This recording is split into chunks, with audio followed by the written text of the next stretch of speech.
તમામને અપીલ કરવા માંગુ છું કે આપ પોતાના બાળકને પોતાની સાથે રાખો અને જ્યાં સુધી આપને એવું લાગે કે ભાઈ આ ખરેખર એ માણસની ગતિવિધિઓ શંકાસ્પદ છે ત્યાં સુધી આપ એમના ઉપર કોઈ એક્શન ના લો અને આપને લાગે કે ભાઈ આ માણસ જે છે એમની ગતિવિધિઓ બરાબર નહીં જણાતી અને એ કોઈને કોઈ ક્રિમિનલ એક્ટિવિટીમાં ઇન્વોલ્વ થાય એવું એમને લાગે છે તો આપ તરત જ પોલીસનો સંપર્ક કરો, 112 ઉપર કોલ કરો અને પછી આપ આગળ વધો. આપ અગર જે પોતાની રીતે કાયદો હાથમાં લઈ આગળ વધશો તો આપના ઉપર કાયદાકીય કાર્યવાહી થશે.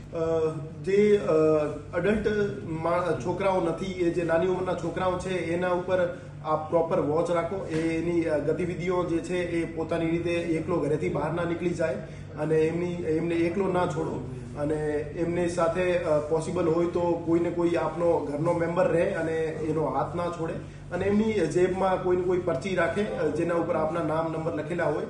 એના કારણે એને ખોવાઈ જવાની અથવા અપહરણની ઘટના ઓછી બનશે અને આપ વગર વેરીફાઈ કર્યા વગર કોઈ પણ એવી એક્ટિવિટી ઇન્વોલ્વ ના થાવ જે કાયદા વિરુદ્ધ છે. હાલના સમયમાં એવા ઘણા બધા કિસ્સાઓ સૌરાષ્ટ્ર એરિયામાં સામે આવેલા છે જેમાં માણસોના ટોળાઓ દ્વારા અમુક મહિલાઓ અને પુરુષોને આ શંકાના કારણે મારવામાં આવેલ છે કે એ બાળકો ઉપાડવાવાળી ટોળકી છે અને બાળકોનું અપહરણ કરવા માટે અહીંયા આવેલા છે. તો એક બાબતે મારામારીની ઘટનાઓ બની છે અને ઘણા બધા ગુનાઓ પણ દાખલ થયેલા છે.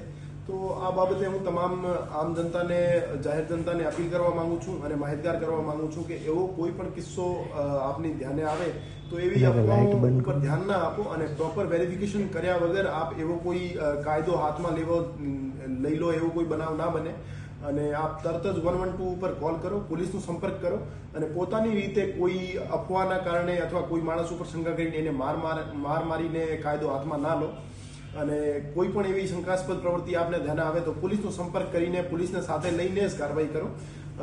ફક્ત અને ફક્ત કોઈ અફવાના કારણે આપ પોતાના ઉપર કોઈ કાયદાકીય કાર્યવાહી થાય એવી કોઈ કૃત્યમાં આપ ઇન્વોલ્વ ના થાવ અને पुलिस डिपार्टमेंटનો આપ સંપર્ક કરીને પોલીસને સાથે રાખીને જ કોઈ કાર્યવાહી કરો. હાલાકી અમારી સોશિયલ મીડિયા મોનિટરિંગની ટીમો સતત વોચ રાખી રહી છે કે સોશિયલ મીડિયા ઉપર એવી કોઈ અફવા ફેલે તો તરત જ એને ટેકડાઉન કરવામાં આવે.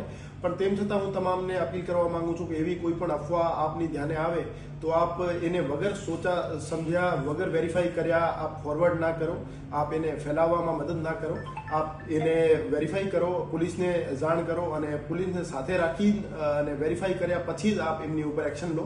આ ખોટી અફવાઓના કારણે નિર્દોષ માણસોને મારામારીના બનાવોમાં ઇન્વોલ્વ ના. રિસેન્ટ ટાઈમ્સમાં 2 કિસ્સાઓ ધ્યાને આવેલ છે જેમાં જાહેર જગ્યાઓ ઉપર બાળકો ઉપાડવાની ગેંગ સમજીને માણસો દ્વારા હુમલો કરવામાં આવેલ છે. આ બાબતે પોલીસ દ્વારા કાર્યવાહી પણ કરવામાં આવેલ છે. પણ ભવિષ્યમાં એવી ઘટનાઓ ના બને એ માટે હું તમામને આ બાબતે માહિતગાર કરવા માંગુ છું.